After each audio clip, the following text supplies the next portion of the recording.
maksud hikmah Allah menciptakan kita ini untuk beribadat kepadanya. Hikmah kita diciptakan Allah untuk beribadat kepadanya. Tidak ada hikmah lain untuk berbuat taat.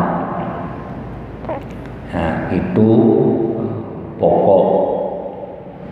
Di kesempatan yang diberikan oleh Allah di dalam hidup dunia ini untuk berbuat taat. Kesempatan yang diberikan untuk berbuat taat, bukan untuk yang lainnya. Kata Nabi, ad-dunya mazra'atun lil akhirah. Dunia ini tempat bercocok tanam untuk akhirat.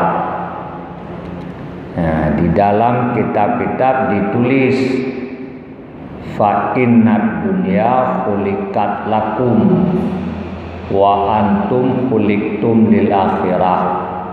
Diberikan dunia untuk kita pakai, kita layani.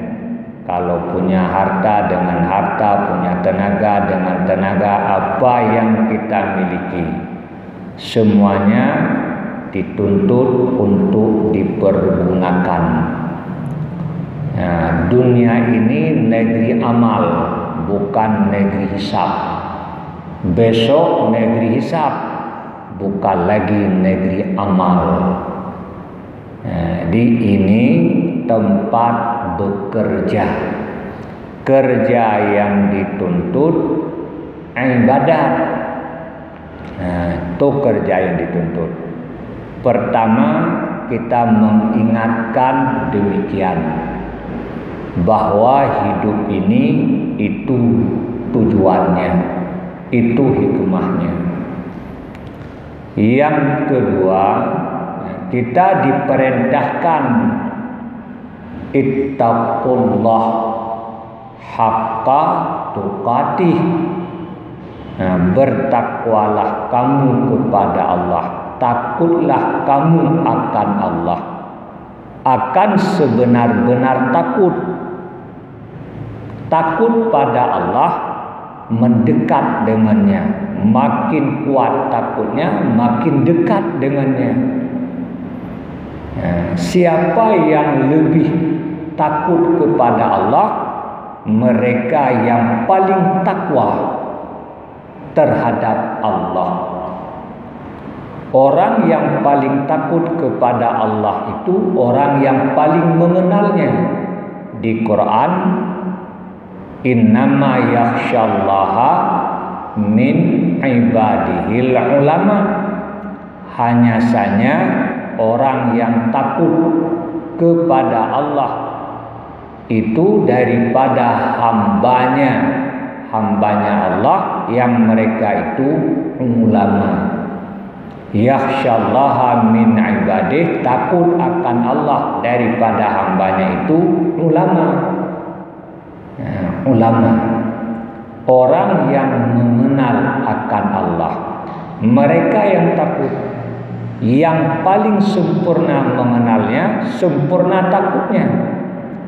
Orang yang paling sempurna mengenal Allah, Rasul Nabi Muhammad, maka dia orang yang paling takut kepada Allah.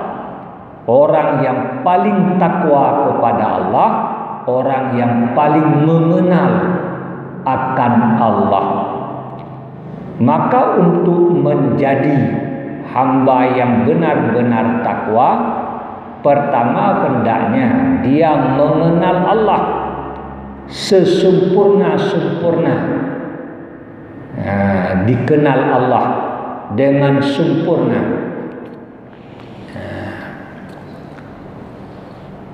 Mengenal hakikatnya dengan tidak mengenal. Bertauhid le bukan sempurna. Hakikat mengenal Allah itu, hakikat mengenalnya, mengetahui bahwa dia tak bisa dikenal. Sama seperti hakikat melihatnya. Hakikat melihat Allah itu melihat bahwa Allah itu tak bisa dilihat. Karena di Quran la tudrikuhul absaru, tidak didapat akan Allah oleh penglihatan mata. Maka di dalam hidup ini kalau dikatakan melihat Allah, artinya melihat bahwa Allah itu tak dilihat. Hakikat mengenalnya, mengetahui bahwa dia tak bisa dikenal, tak sanggup dikenal hakikatnya. Kita mengenalnya hanya sebatas mengetahui sifat-sifat yang dapat membedakan antara dia dengan makhluk. Bukan mengenal hakikat zatnya, hakikat sifatnya, hakikat perbuatannya, tidak. Jadi modal pokok mengenal Allah dulu. Sempurna dikenalnya, sempurna takutnya. Sempurna takutnya, sempurna memperhambakan diri kepadanya. Maka perlu diketahui tata cara beribadat, tata cara memperhambakan diri kita kepada Allah.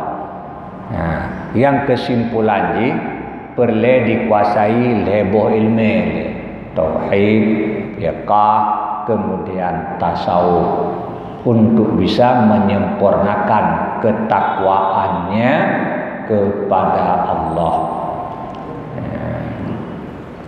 Menyonyan hana bupajang sempurna. Dengan